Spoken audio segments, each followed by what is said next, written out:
Oke brother, kita jumpa lagi ya di channel kami Bacotan Muda.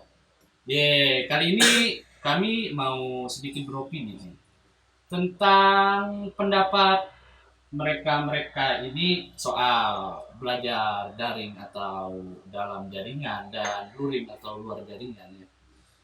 Luar jaringan itu kayak gimana ya, lu belajar biasa ke sekolah duduk belajar gitu. Lebih baiknya gua kenalin diri gua dulu dan mereka kenalin diri mereka masing-masing ya. Nama gua Syahid ya, panggil aja Torik. Nama gue Rian, Aditya Ramadan, panggil aja Rian.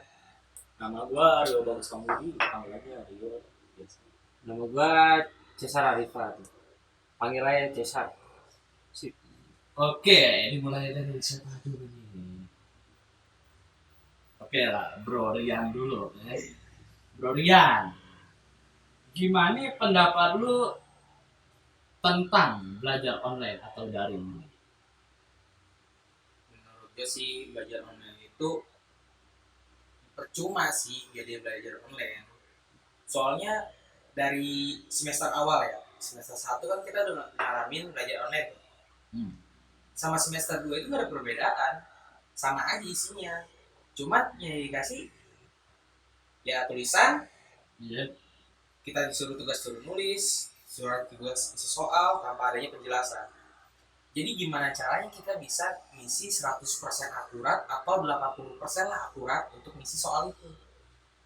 Ya mungkin kita bisa nyari di YouTube, website, atau nanya orang sekitar ya.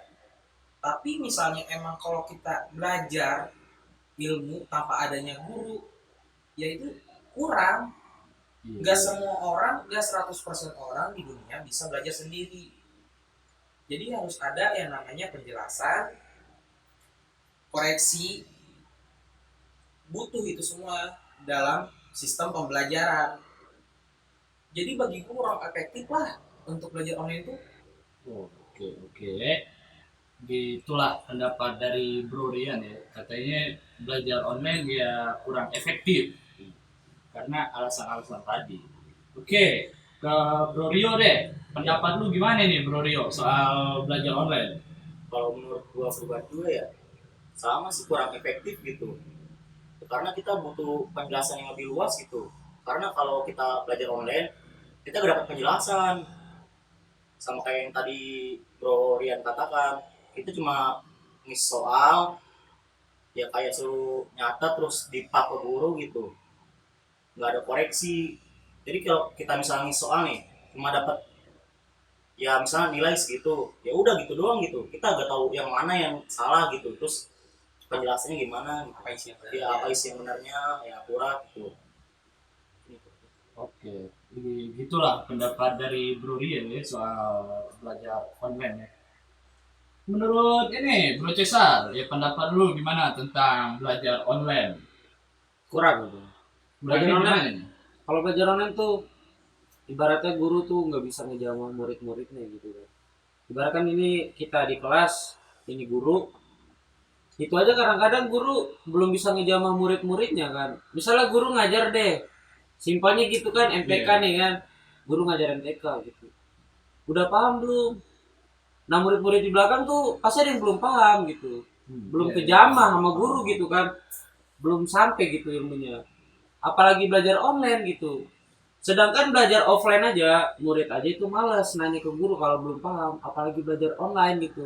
Murid nggak paham, nanyanya nggak mungkin mau nanya murid gitu. Kadang kita di belajar online cuma dapat rumus gitu ya, tapi Iya penjelasan kagak kadang jelas kita kalau dikasih penjelasan aja kurang jelas gitu. gitu, kurang aja gitu. Ngerti. Terus pengembangan ilmu sosial juga kurang kalau secara online gitu, nggak berkembang gitu. Oke. Iya, begitulah ya dari pendapat Bro Cesar tentang ini belajar online ya. Walau rata-rata pendapat dari bro-bro ini denial atau kontra ya itu opini mereka masing-masing ya. Terus gimana nih pendapat kalian? Kira-kira masih efektifkah penentuan peringkat atau ranking di era belajar online ini atau di era dari ini? Gue mulai dari lu Bro Rio, gimana Bro Rio? Kalau menurut gua ya kayak gitu ya kurang efektif ya, karena misalnya ada peringkat itu, kita kan bisa belajar online, kita bisa juga cari di Google gitu kan, jadi rata-rata semua jawaban sama lah gitu, efektif aja gitu. Daerah yang sekarang masih ngituin peringkat-peringkat gitulah. Jadi menurut pendapat Bro Rio nggak efektif ya. Oke, Bro Rian, gimana menurut pendapat lu nih? Ya sama sih ya Rio. Nggak mungkin lah efektif kalau kayak gitu mah. Jadi kan sistemnya gini, kita online. Dari online aja kita masih bisa Google. Iya. Misalnya walaupun kedetek di satu device, kita bisa buat pakai 2 device kan. Iya, iya, iya. Yang satu buat ngerjain soal, yang satunya buat nyontek. Iya. Kalau misalnya masih ada sistem peringkat ya salah. Ya walaupun emang ada perbedaan nilai kan kita nggak tahu yang nilainya bagus itu hasil nyontek atau enggak, yang nilainya jelek hasil nyontek atau enggak. Itu bisa aja walaupun bagus nyontek atau bagusnya mau kerja sendiri, kita bisa ngebedain. Maksudnya walaupun di sekolah ya walaupun masih nyontek juga gitu di kolong meja kan, pakai buku kayak lu nyatet Susah. paha kayak mau di mana, ya tetap aja masih udah perbedaan itu udah beda. Resiko lah. Iya, Iya, kita kan resiko. anggapnya si teman atau si guru itu kita nggak tahu ada yang nyontek ada yang nyontek pas ulangan atau enggak gitu aja. Ya menurut pendapat lu Bro Cesar gimana? Nggak fair ya gitu gini. Emang sih kalau kadang-kadang guru ada yang bilang alasannya untuk memberi apresiasi gitu kepada muridnya kalau emang dia ngasih peringkat kepada siswanya. Tapi kalau di sisi lain yang nggak fair gitu kalau udah belajar online dikasih peringkat gitu kan, transparansi siswa dalam belajar itu kan guru nggak tahu gitu mau gimana siswanya nyari gitu kan. Misalnya siswa pakai 2 device tadi gitu, walaupun sistem sekarang udah bagus gitu, kita di belajar di web, kita ngebuka Google kan kedetek. Tapi kalau misalnya siswanya tahu itu buka pakai device lain kan guru nggak tahu. Bisa aja kan lagi misal belajar nih, Iya. di ngumpul kayak gini gitu. Oh, Jadi satu tempat 10 orang kumpul. iya gitu. Jadi sama semua jawabannya. Gila ditanya kok jawabannya sama semua gitu, ngelesnya ya kan pertanyaannya sama semua. Transparansinya tuh kurang Iya. gitu. Ya. Mungkin kecuali soalnya isinya gimana pendapat kamu. Nah, iya itu pribadi. Ini oke ya. Terus next pertanyaan. Lebih milih daring apa luring, dan sebutkan alasannya dan kekurangannya kenapa lu milih daring, kenapa lu milih luring gitu ya. Coba Bro Cesar. Kalau misalnya gua lebih milih luring ya Bang. Oke. Kalau misalnya daring, kalau internet itu kan nggak semuanya itu yang kita temukan real gitu. Contohnya misalnya kita nih semuanya lah, lu pada nih yang nonton, misalnya lu punya teman di internet, lu di internet asik nih ngomong pakai emoticon ini, pas ketemu diem-dieman gitu kayak orang belum pernah kenal gitu kan. Ya sama implementasinya nanti kalau kita belajar luring, kekurangannya pas kita ketemu face to face itu interaksi sosialnya kurang. Beda lagi kalau kita luring. Kalau kita luring tuh implementasi penyampaian ilmunya lebih cepat kepada siswa, karena siswa udah langsung terlatih, dia udah face to face, tatap muka, berbicara udah terlatih gitu. Oke. Terus Bro Rian deh. Pendapatnya gimana nih? Ya gue juga sama sih. Ya mungkin ya gue kan sebagai siswa yang anggapnya IQ pas, pemalas, ya walaupun Mau enggak? mau enggak lah intinya belajar ya. Ya gue masih walaupun kayak gitu gue masih milih luring Iya. atau tatap muka. Kenapa? Soalnya ini apa? Lu belajar di kelas aja masih malas. Apalagi di rumah. Apalagi di rumah. Oh, iya. Lu di rumah malas rebahan ya kan. Lu emang ngapain aja sih di rumah, main cuma rebahan bantu emak gitu doang kan. Iya kalau mau bantu. Iya kalau mati. Ya gitu-gitu aja maksudnya. Ya luring ya. Pertama, keuntungan luring ya. Misalnya kita sekolahnya jam 7 sampai jam 1. Oke, iya. Jam 7 sampai jam 1 itu kita ada kegiatan. Anggapnya jadwal harian kita terisi di situ tuh. Jam 7 sampai 1 kepotong kan waktu kita buat itu.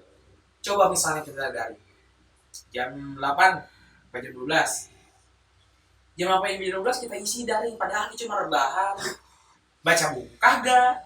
Paling misalnya kasih tugas, nulis, ya nulis doang. Misalnya kasih tugas soal, ya ngerjain doang. Nggak mungkin. Ya enggak 100% sih. Iya. anggapnya adalah sekian persennya Iya. orang yang ngerjain soal tanpa lihat buku atau tanpa lihat tulisannya yang dicatat.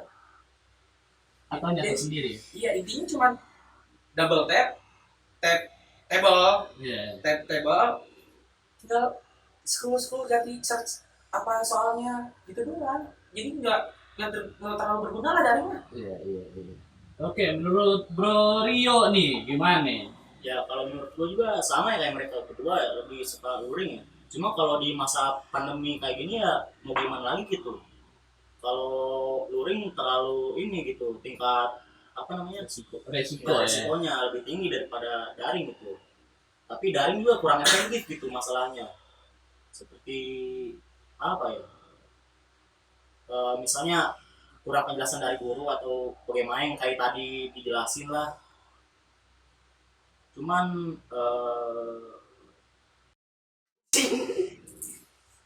Jadi gimana ya? Jadi guru ya penyampainya tuh nyampainya tuh nggak semua murid dapat Iya, menerima iya. dengan baik gitu. Gue juga sih kalau opini pribadi gue ya gue lebih milih luring gitu karena ya misal lu daring dah gini daring pelajaran penjas terus gimana belajarnya maba. Oke sekarang kita pelajaran penjas kita pelajarannya main bola winning BC kan? PES. Iya, PES. Gua kira BC. Lari BC kan? winning bola iya susah gitu. cuma gue lagi pasrah aja sama pendapat guru lah, mungkin bagus daring ya daring gitu aja sih. Oke. Pembahasan khusus sih lebih tepatnya ya karena buat lulu pada nih kan lulu pada kejuruan nih atau SMK bisa dibilang ya karena daring ini kira-kira apa sih kemampuan lu berkurang gak sih kemampuan lu pada gitu ya coba Bro Rio dah berkurang gak kemampuan lu? Kemampuan gue ya berkurang apalagi di pelajaran produktif ya, karena kita gak praktik gitu di sekolahan. Kalau mau praktik di rumah juga kan kurang fasilitasnya gitu, kurang memadai gitu. Jadi berkurang lah tingkat ininya kecerdasan gue juga gitu, Oke khusus pelajaran produktif. jadi berkurang lah menurut lu Bro Rian? Ya berkurang sih pastinya. Anggapnya gini aja. Dulu lu sekolah niatnya pengen libur. Apa sih namanya? Lu pengen banget tuh libur.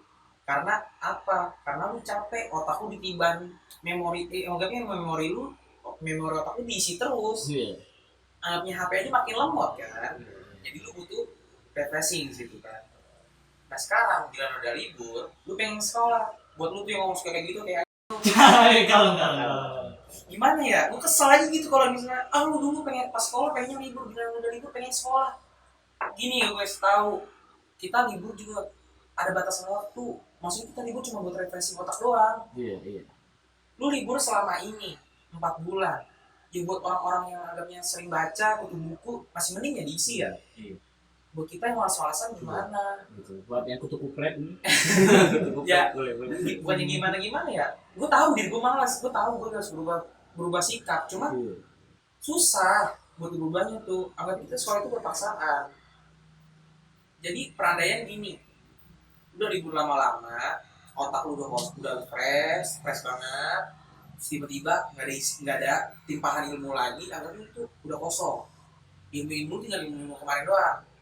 Ilmu versi terbaru nggak ada, update terbaru itu nggak ada. Jadi anggapnya masih kosong banget di otak lu. Tadi pertanyaan apa yang pertama tadi? Yang lebih biar ke temanya? Hah? Pertanyaan tadi apa? Oh yang biar ke temanya Iya. lebih ini efektif mana gitu luring apa daring? Ya lebih efektif luring. Iya. Kalau misalnya tadi kejurusan ya. Oh iya jurusan. Kejurusan bagi gue ya berkurang. Anggapnya gue kan orang nggak mampu nih. Jadi gue nggak punya fasilitas yang ada pelajaran produktif. Gue di sini kan di TKJ. Gue nggak punya komputer ataupun laptop.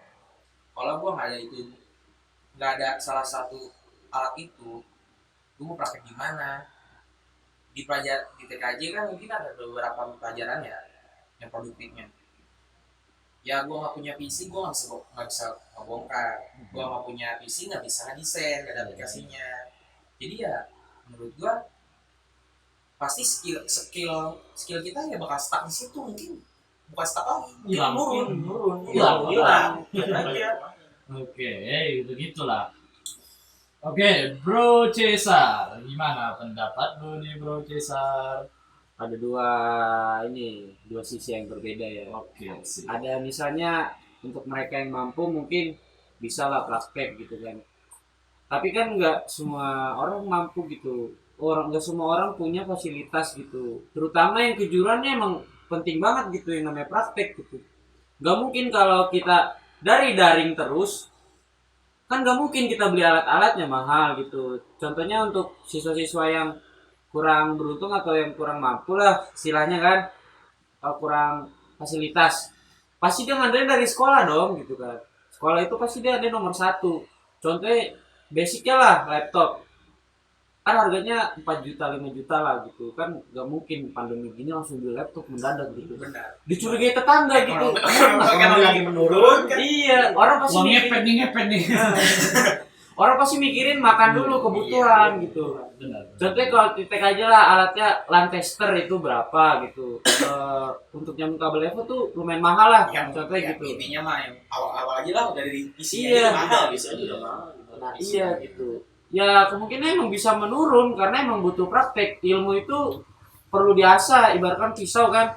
Pisau makin lama makin tajam, sama juga kayak ilmu gitu. Oke. Ya begitulah pendapat mereka gitu tentang pembahasan khusus untuk para siswa kejuruan. Sedikit out of topic tapi mungkin termasuk dari topik mempengaruhi pembelajaran juga. Di saat-saat yang pandemi ini ya kita tahu ekonomi keluarga kita berkurang ya. Ya mungkin bapak yang tadinya gawe di pabrik di PHK atau dagangan sepi atau apalah gitu ya. Tapi di situ ada yang namanya SPP. SPP nggak mungkin kan? Misalnya bapak lu di PHK nih, terus tiba-tiba SPP gratis nggak mungkin, oke? Kira-kira menurut lu pada ya SPP full saat pandemi ini adilkah atau tidak? Gua mulai dari Bro Jason dulu. SPP ya. SPP itu penunjang fasilitas gitu ya. Penggunaan fasilitas sekolah kan kita bayar gitu untuk gaji-gaji guru.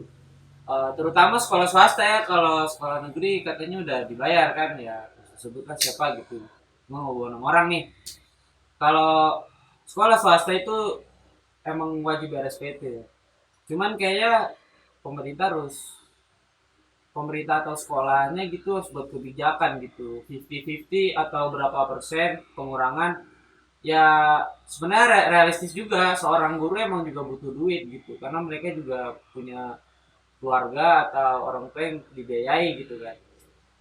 Jadi kalau bisa sih pengurangan SPP itu ada sih gitu per bulan berapa gitu, karena kan ekonomi setiap keluarga kan sekarang lagi down gitu. Pandemi kan nggak tahu selesainya kapan gitu, sedangkan situasi gini-gini aja gitu ya, agak riskan juga gitu. Oke. Ya menurut ini lah Bro Rian dulu gimana? Ya gue sih nggak bisa bilang adil atau nggak adilnya ya. Kalau misalnya gue nih, gue pribadi ngambil dari sisi gue sendiri sebagai murid yang anggapnya ekonomi keluarga gitu loh. Gue sih nggak bisa bilang ya adil, bilang nggak adil. Emang nggak adil sebenarnya bagi sisi gue, bukan sisi sekolah atau pemerintah. Ya soalnya ekonomi lagi down, nggak semua ekonomi orang itu masih sama gitu. Anggap kayak tadi kan, ada yang keluarganya di PHK lah, misalnya berbisnis, ekonominya pendapatnya berkurang. Gue bisa bilang itu nggak adil. Tapi kalau misalnya gue mandang kalau pihak sekolah atau sisi sekolah, gue bisa bilang adil juga. Soalnya sekolah masih harus bayar fasilitas untuk bayar guru, terus karyawan-karyawannya, sama mungkin ada uang untuk pajak-pajak yang kita nggak tahu lah buat negara gitu. Jadi menurut gua sih kalau misalnya kita mandang dua belah pihak, nggak bisa ngomong adil atau nggak adilnya. Oke, jadi balance lah pendapatnya ya dari Bro Rian.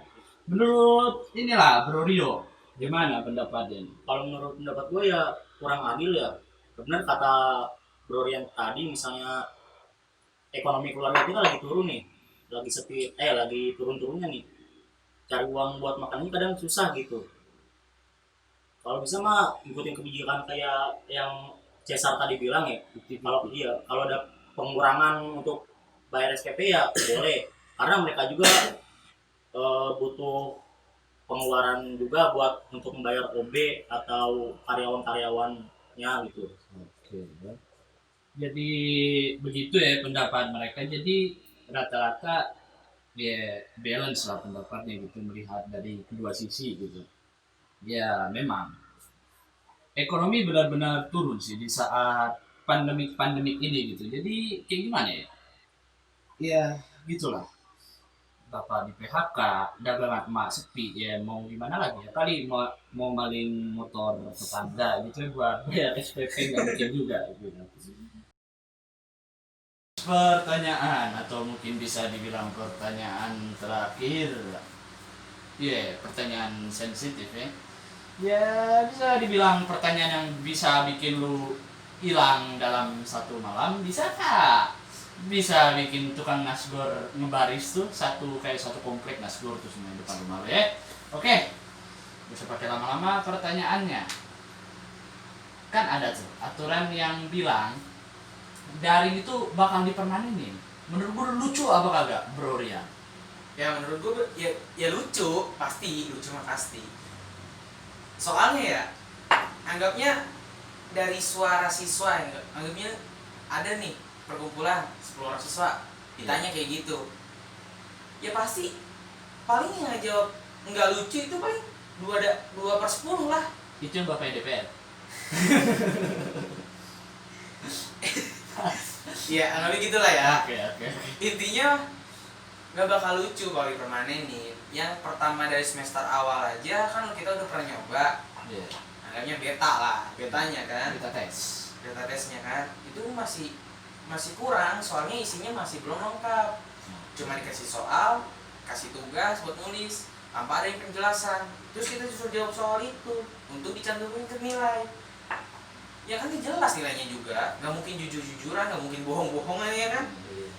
Gitu aja sih. Oke, menurut Bro Rio ini gimana ini? Lucu apa Kalau kagak menurut nih? gua ya lucu banget ya. Lucu banget. Iya, mau gimana lagi ya? Daring permanen. Ya apa bedanya mau otodidak itu, belajar otodidak?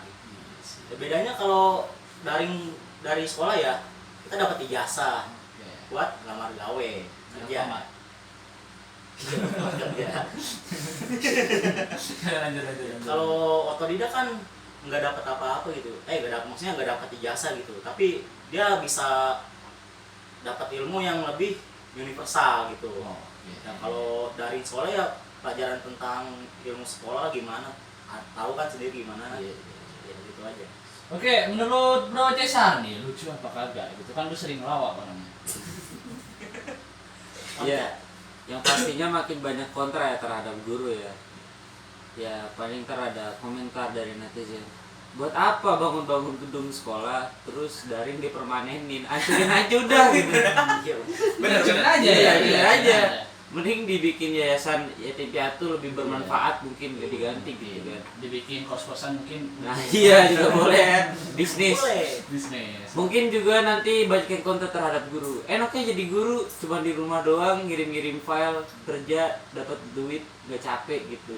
Makin banyak masalah baru timbul. Jadi intinya opini pribadi gua, pemerintah menyelesaikan masalah dengan masalah baru. Oke.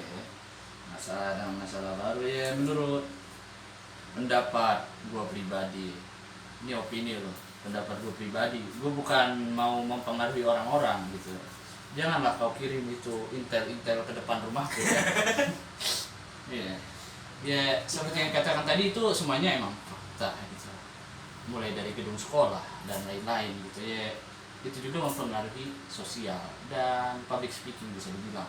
Kalau kita biasanya di sekolah itu datang ngobrol gitu ya, ngobrol gitu. Kalau daring ya chatan gitu. Jika gak semuanya murid mau VN, voice note gitu.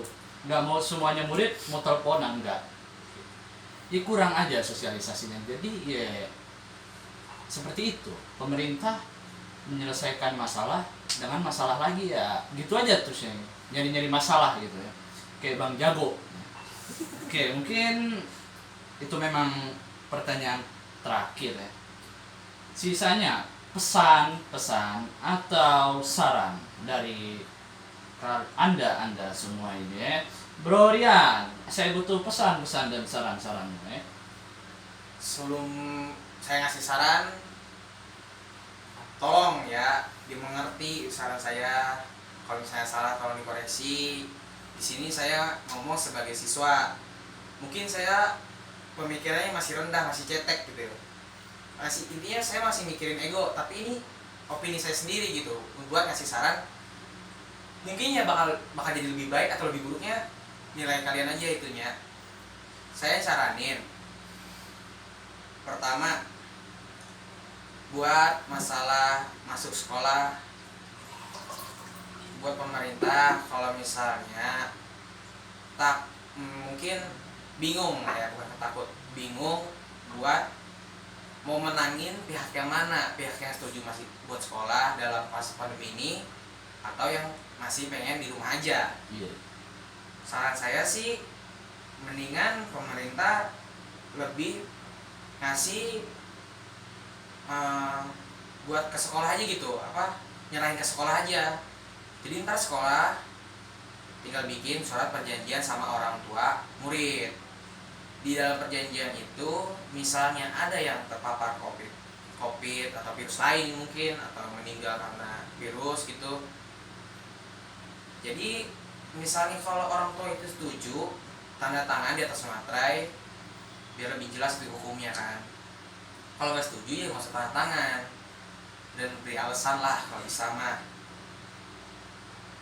Habis itu kalau orang tuanya tolong kerjasama sama anaknya. Misal orang tua setuju ya setuju. Kalau itu juga kalau misalnya orang tua setuju, anak setuju, otomatis tanda tangan. Kalau misalnya salah pihak orang tua atau anak nggak setuju, ya nggak usah tanda tangan. Gitu aja, takutnya ngebebanin gitu.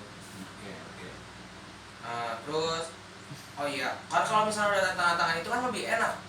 Misalnya ada yang terpapar COVID, orang tua nggak bakal bisa nuntut pemerintah, nggak bisa bakal nuntut ke sekolah, jadi nggak bisa nyari siapa-siapa.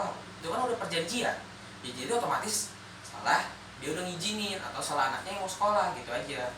Saran kedua, kalau emang masih pengen pembelajaran daring, lebih baik sekolah bikin aplikasi offline yang lebih lengkap isi materinya, dari tulisan, video, audio, supaya video audio itu buat penjelasan biar anak itu ngerti, murid itu ngerti. Tapi video sama audionya itu usahakan yang bikin gurunya sendiri, jangan hasil curi atau dari orang lain gitu aja, supaya lebih, anggapnya kan namanya guru pasti beda-beda cara penyampaiannya, ada yang lebih cepat, ada yang lebih lambat. Jadi kalau misalnya sama guru itu sendiri ya, jadi kita bisa paham lah gimana kata-katanya gitu aja.